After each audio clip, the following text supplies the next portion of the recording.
চাঁপাইনবাবগঞ্জের শিবগঞ্জে লুকিয়ে আছে এক ঐতিহাসিক রত্ন, তাহখানা কমপ্লেক্স।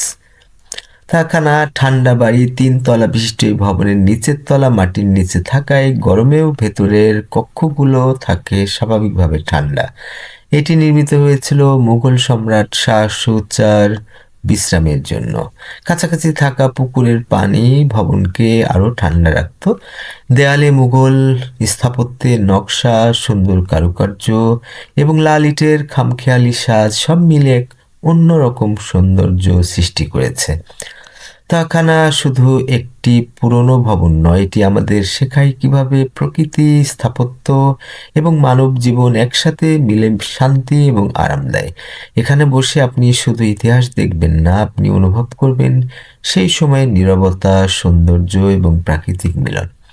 তাখানা কমপ্লেক্স এক শান্তি, ইতিহাস এবং সৌন্দর্যের মিলনস্থল। একবার এসে দেখলে মন ছুঁয়ে যাবে।